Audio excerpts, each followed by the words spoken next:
What's up, girl gang? Welcome back to the girls room.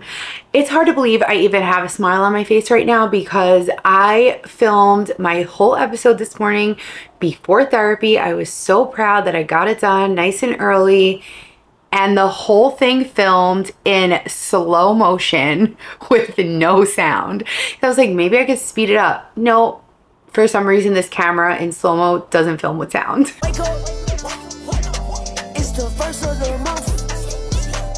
It was a really good episode. I'm so pissed. So I'm gonna quickly try and recreate it. It'll be a little different, obviously, but I basically was talking about holding yourself and others to a past version of yourself, and I'm just jumping right into it because I now need to do it quicker. I did it this morning to give myself time to, you know, really like dive in, and now I'm like, well, I guess this is what we're giving this week.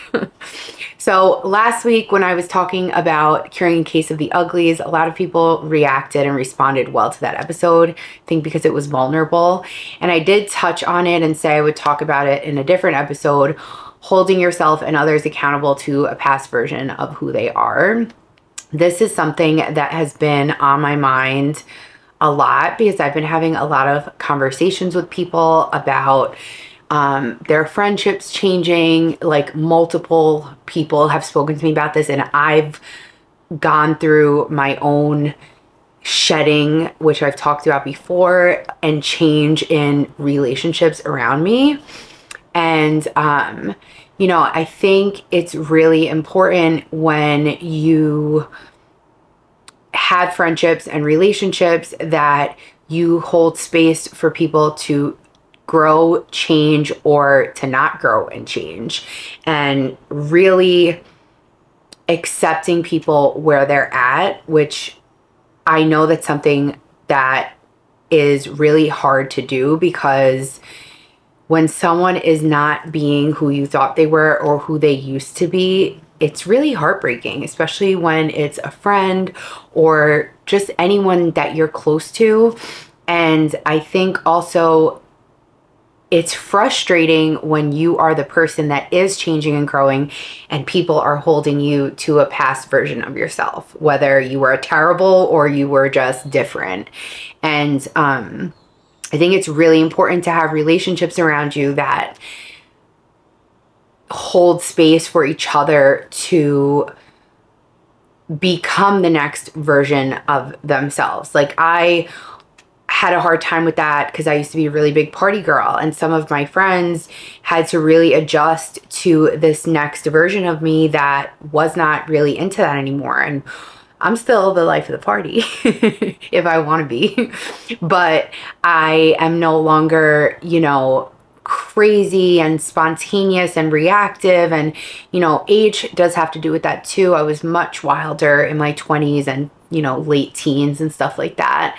But I think it can also be super heartbreaking when you have been friends with someone for a really long time and they're not who you thought they would continue to be, or better. Sometimes they're worse. And I feel like for me, it's really hard to sometimes see people at face value, especially when they're my friends.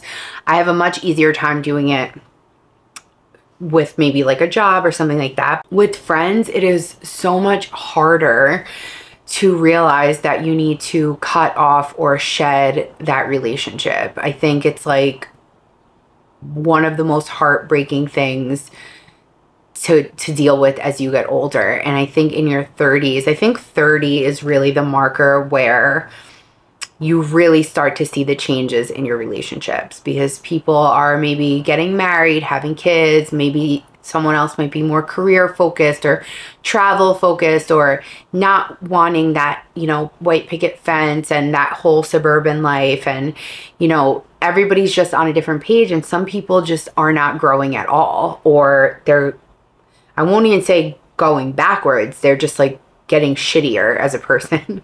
I don't know like the best way to say that, but just not being the best version of themselves and not working towards that version of themselves. And I've said this before, but when you have a long-standing relationship, you attend the funeral and the birth of so many different versions of that person. It's nearly impossible not to. I mean, if you are the same for 10 and 20 years, like, you really need to do some reflection because that's not good. And I think for me, like, shout out to Candace, because I gave you a really beautiful emotional shout out in the episode I recorded this morning, and it's probably not going to come out the same. It was so fucking nice, and maybe, I don't know, you definitely would have cried if you heard it, so I'm talking directly to you. But you know, Candace is my best friend. She's one of my longest standing relationships, and we have attended the funeral and birth of the versions of each other over the last, it's been over 15 years at this point, and have always held the space for the other person to go through the things that they need to go through. And progress isn't linear. There's, you know, years where she's having a shitty, terrible year, or multiple years, and me too, and not being the best version of who we could be, and showing up in life in a way that neither of us should be showing up because we know it's not who we are, but never attacking or judging, and just leaving it open to conversation, to constructive criticism, to just have the conversation and say, like, you know, what you're doing isn't cool, or what's going on with you, let's figure this out. Whatever it is, it's just always, it's more like companionship. It's open, it's welcome with open arms. It's just not writing each other off or closing the door on each other's faces. It's figuring it out, even through those really difficult moments that, you know, we're really frustrated with each other. And I think that people don't really have relationships like that anymore. Obviously, some people do, but I just feel like it's much more common that people write each other off. And I think you got to use discernment, right? It really all depends on the situation. In our worst, we have never been like really at each other's throats. I think we had like one fight that was really bad and drunk, and like that was it, and that never happened again. And like it felt really gross and yucky the next day that it even happened. But there's never that like rage, because there's just a lot of love there. And you have to love people through those hard times, because if you're only there when they're up, like, that's not real. You know what I mean? So I think also holding people to a past version of themselves that was negative, and now that they're moving in a positive way, is also super harmful. You have to let people make those changes, especially if they're really trying and really holding or really making the effort. And if you don't have the space to let them do that, is it because you want them to stay down? Or is it because you have trust issues? Or is it because maybe they shouldn't be in your life and you can love them from a distance? Like, that's for you to figure out. And I think with all of the changes that I've gone through in the last 4 years, they have been so eye-opening and so necessary for my growth as a person. And I'm really grateful for them, no matter how hard they were, because I can relate to things on such a different level now. And I'm appreciative of that. And you know, in life, you get hurt. Sometimes you're the villain in someone else's story, and it's necessary, because that's where you learn from. Like, there's ebbs and flows to everything, and everybody makes mistakes. And I think you just have to decipher when someone is changed, and when they're doing the best for themselves, and when they have changed for the worse, and you need to separate yourself from that. And that's very hard for me to do, and I've had to make those decisions for myself. And it's not easy. It's like getting fucking stabbed right in your heart. It's really hard letting go of friendships that are over a decade long, and moving in a different direction and loving from a distance, but knowing that, you know, you can't be there anymore. And you just know that they're not moving in the same direction or trying to move in a better direction or anything like that. And you know, your friends are the family that you choose, or they should be. And I've done a great job for the most part with picking my friends. The ones that are still here, the ones that I don't have anymore, there's a season for everything, and I'm very grateful for those really amazing years that I had with people that aren't in my life anymore. And I'm really excited for the people that are in my life, because I think we just have a solid bond and a solid friendship where nobody is there to hurt one another. And I think we really do show up for each other, and that's so important to have. Not, when I say not holding people to a past version of themselves, sometimes you do it to yourself. Like I said last week, me trying to like force myself to have a drink when like I didn't want one. I don't need to hold myself to that girl that I used to be, because I'm not her anymore. And I can't keep doing things that I used to do because they don't benefit me now, and they don't make me better, and it's not what I want, you know? And even in my relationship with Amanda, it's only been 4 years, and she has attended the funeral and birth of a few different versions of me in this relationship, because when we first started dating, I wasn't really in the best place mentally. And through patience, it actually made us stronger, I think, working through things so early on that maybe some people would have called it quits and said, you know, it's too early for this.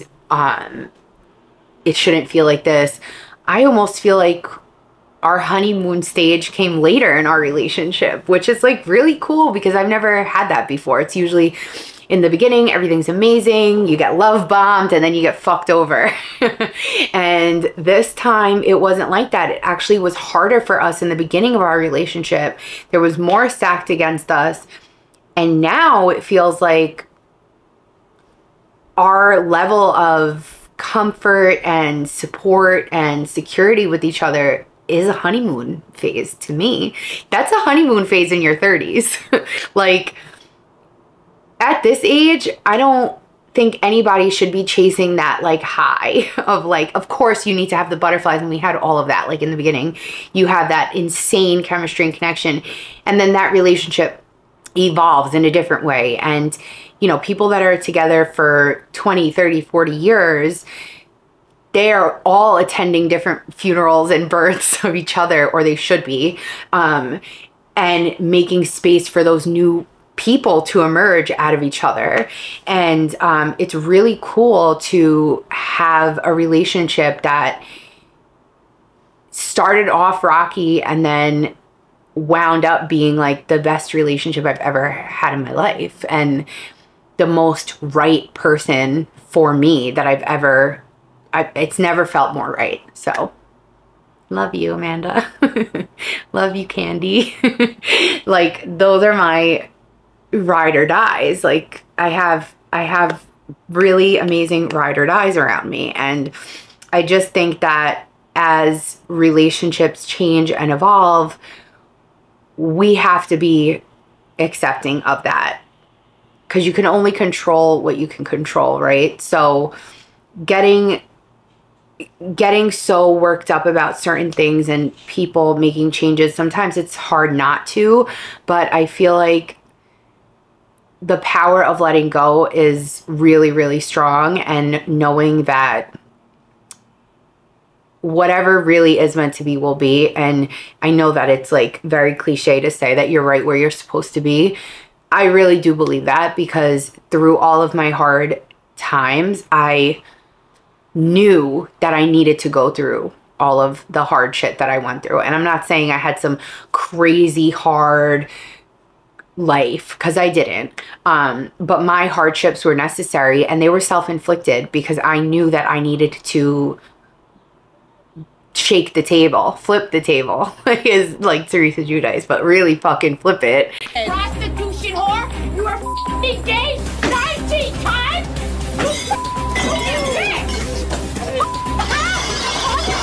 Coming to my class! To move on in a different direction. And sometimes, you know, it happens and it comes at a price, and that price should be what you need for yourself. Even if it hurts, even if it doesn't feel good, even if it sucks, it's necessary sometimes. You have to feel those things, because how are you ever going to appreciate all of the good moments around you if you've never had hardship, if you've never had something fall through, if you've never had your heart broken? And I think like friendship heartbreaks are just the fucking worst. And I think also not giving yourself any room to grow is really detrimental too, because of whatever outside pressures you feel or whatever is influencing you. Like, you cannot hold yourself to those past versions of you, and you need to make space for the new version of you. And it isn't easy to do that. And I'm still like, my little toe is still over there on that on that side of the border where like I will go out, like I said last week, and I'm like, oh yeah, like let's get drunk, but my brain is like, you don't even want to get drunk, like stop.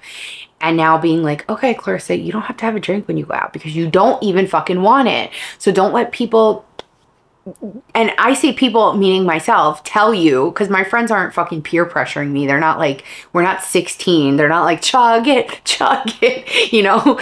Everyone's like, fine, have a seltzer. Like, nobody gives a shit. But it's me doing it to myself. And that's not good. Like, I don't want to do that to myself. You shouldn't do that to yourself, and you shouldn't do it to other people, because you can't expect to have long-lasting relationships that really stand the test of time if you can never let somebody change or be the next person, because it's not about you and it's not about what it does to you. It's about them. And sometimes it hurts to watch someone you love. Like, I remember Candace telling me when I was going through like the worst of it, like not to make certain decisions or not to do something in a certain way, because she knew how sensitive I am and how much hurt I would feel if I wasn't thinking things through. But I needed to be doing things the way I was doing them. As shitty as that sounds, I had to, because I would have never learned the lesson and I would have never been where I am. And sometimes other people get hurt and you are the villain in someone else's story sometimes, and you got to accept it, because sometimes everybody's got to get hurt in life. And if you aren't intentionally trying to hurt other people, sometimes there's casualties, and it really, really sucks. But who's there for you when that happens, you should take note of. And even when they know like you're not doing the best thing, they're still there for you and showing up for you and not icing you out. That really speaks volumes. You know, there were times where I wasn't the best friend, or I wasn't showing up how I should be, and vice versa. And instead of writing each other off or not showing up for one another, maybe we didn't show up for each other in the way that the other person needed, but like we still showed up. And I think that that's really what bonds this friendship so deeply, because we always say marrow deep because we're very much like sisters. Like, even if I can't stand the way she's being one day, like, it's my sister though, so like, watch your mouth. And vice versa. And, you know, those are the people that you need to keep around you, especially in your 30s. We don't have time at this stage in our life for the bullshit. You know, you don't need 100 friends. You need those people that stay 10 toes down for you. You need those people that show up for you no matter what you might be doing right or wrong, and vice versa. You need to be that way. And like I said, relationships are ebbs and flows. And sometimes that person might not be in the best place, and you don't need to like write them off immediately. Like I said, use discernment. Every situation is different. If you like want help on like figuring this out, totally email me tgrpods@nyc@gmail.com. Just plugging that in since my inbox is still dry. I would love to help you through it, but you gotta look at the whole picture, not just a piece of it, not just what's right in front of you. And that goes for romantic relationships. And I feel that I actually saw this in a TikTok and I really agreed with it. I think the relationships that go through the mud together and choose to work through it, whether it's a friendship or a romantic relationship, they actually wind up having more love for each other, more strength in their bond, and are more happy together because of the things that they went through. They still chose each other and they still chose to work it out with each other. And they came out of the other side and now they're even better for it. And I think sometimes people think like the hardships will only maybe create resentment. And it really just depends on the situation. But for me personally, I think that those things have bonded me closer to the people around me, because it's like we all chose each other regardless of what was going on around us and regardless of decisions that people may have been making. We still chose each other, and we've still grown and still given each other the space to grow. And like I said, progress isn't linear. So there's those down times that aren't good, and you just got to ride it out. People have bad years, especially like after COVID. I mean, people just had so much shit going on, and you got to leave a little room for some grace for people. You don't truly know what people are going through. You really don't. And I think it can be hard to let people know what you're going through. Me personally, I'm very, I self-soothe and I internalize a lot. I figure everything out for myself. Like, I work it out in my head. And I think that that comes from me being a kid, having to self-soothe and kind of talk myself through things. And I think that's what made me, they always would say like I was wise beyond my years when I was a kid. And people still say that to me. And my therapist actually told me that that's trauma. And it does make sense. Like, when you have to be older than what you are is for a reason. And for me, it was like I mentally needed to be really mature. And that's why I couldn't relate to many people. I was like friends with everyone, and I had my best friends, of course, but like the mental level was sometimes different. And I think it's because I was dealing with a lot of things as a teen that maybe some of my friends weren't, you know, or they weren't. And so I knew since I was a kid how to calm myself down, how to be self-sufficient in that way. My mom also, you know, is a very strong woman and never cried, never complained. And she always taught me, like, I was doing my nebulizer. I have asthma. I was doing my nebulizer by myself, doing all my medication by 5 years old. Like, she never wanted me to need someone to help me do something. And I think it made me be able to resolve conflicts within myself on my own, but it also created space for me to mask my anxiety. I'm someone that has high functioning anxiety. Like, I'm trying to be more open, but even if I say to one of my friends, like, I have so much anxiety right now, they'll be like, what? Because I was never that person and I don't appear to be anxious. And that's something I think people could take note of. Like, you should never judge or assume that somebody is okay, or that they're not anxious, or that they're not nervous, or that maybe their behavior is a little off because of anxiety, especially maybe if they're meeting new people. Trying to be like a little bit more aware of that, because coming from someone like me, you would really never know it. And I'm trying to be more vocal about saying like, I'm anxious right now. And then if someone says to me like, why, or you are, then it makes me like shut down again. Trying to have some of that vulnerability so that I don't have to self-soothe because I do have people around me that I can lean on and rely on, and I don't have to solve every problem by myself. I do have help. So that's definitely something that I'm working on. I feel like people can definitely relate to that. I think if you are not like visibly just stressed and fucking psycho all the time, people just assume that you're good, especially if you're like, I'm always smiling, I'm always like whatever. But that doesn't mean that like nothing's going on. I don't even know how I got on this topic. Anyway, I feel like that was really heavy on my mind. I definitely said a lot more that was really good in my first filming of this episode. And I'm really upset that it got deleted. But yeah, this is my love letter to my girlfriend and my friends. I love you guys. Thank you for growing with me, growing with each other, and for holding space to become the better versions of ourselves.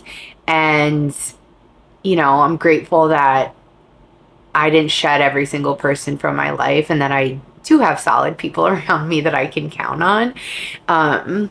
But if you're dealing with, you know, this type of thing, just allow yourself the growth, allow yourself the separation, allow yourself the room to be better, and allow yourself to see when someone just isn't getting better, and figure out what the next move is for you and that relationship or job or whatever it is that you're struggling with. And just knowing that as you get older, some people just don't change for the better. Sometimes they stay the same, and sometimes they get worse. And when they get worse, I think that's really hard. Or when you know that they're not in the best situation and you want to help, but you know that you can't help because your help's not wanted. Your help isn't welcome. They don't want you or your help. And they're not picking up what you're putting down. And sometimes that has to do with emotional maturity levels. Sometimes it just has to do with the stage of life that they're in. Sometimes people can't see, and you have to give people the space to make mistakes as well. My friends have seen me make many mistakes, and they're just there at the end of it, and vice versa. Like, welcome back from your fuck shit. I love you. So that's really all I wanted to touch on. I'm going to see if I can salvage anything from that episode. If I can, then this won't even go up. But if I do, if you're hearing this, it's too late. It didn't have any sound, so I don't think I can. I'm just really bummed because I had such a good flow. I was talking really well about things, and Candace got a true love letter from me in this episode. And I like almost shed a tear. Like, it was right there. Like, I got a little emotional. And, you know, I'm pretty moody, so not everyone gets to see that all the time. But we'll see what I could do. It didn't have any sound, so I don't think I could salvage it. And I think that's because this camera records slow-mo with no sound, but we shall see. Anyway, I'm going to end the episode with my high and low of the week. I hope this episode wasn't too bad considering the circumstances, and I hope I got my message across. It's just hard to re-talk about the same thing after you just talked about it for an hour. So I know it's not the same, but I hope it's still good. So let's end off with my high and low of the week. My low of the week is clearly that this episode got fucked and recorded in slow motion. So fuck you, Sony, and your settings that I don't even think I clicked. I've never used slow-mo in my fucking life. And I'm dumb because the screen looks a certain way when I'm recording, and I thought it looked weird, but I was like, I don't know why it looks like that. I should have investigated, my bad. So pay attention as the note for the low of the week. And to end with my high of the week, I hit 104 subscribers here on YouTube. Spotify is always like kind of whatever, but I'm definitely more focused on YouTube. I would love feedback. If you guys want to share anything with me, please do. I was kind of thinking of maybe starting to do a reality recap episode. I don't think I want to talk as much about the pop culture anymore on these episodes because a lot of my listeners don't watch these shows, and I just don't want to waste, or not waste, but I just feel like only a small percentage, because I have like a lot of guys that listen to the episode, and then I have girls that just don't watch these shows. So they're just a small group of people that are so into Bravo world like I am. I love Bravo. So I was thinking of doing a reality recap sort of thing, but I don't know if I have the time to do it as like a whole other episode, or if I should just do it. If you're watching on YouTube, I created a Get Ready With Me last week, and I talked about Real Housewives of New Jersey, where I kind of just did my makeup, talked about my skincare, and then talked about pop culture, specifically Real Housewives of New Jersey, which is all I probably will be talking about for the entire season. And VPR. But I don't know, maybe I'll just do it like that, where it's a Get Ready With Me and I talk about it, and not like a full episode. That way I don't have to add it on to here and have people listening to something they don't really care about. So maybe that's how I'll do it. I'll figure it out. But if you have any questions, problems, concerns, stories you want to share, problems you want advice to, literally anything at all that's not mean, please send it to tgrpod.nyc@gmail.com. And shout out to 104 of you here. I am so fucking happy. Gen Z hearts for you. I love you. I love my friends. I love my listeners. And let me go have a better rest of my day. Love you. I'll see you next week. Bye.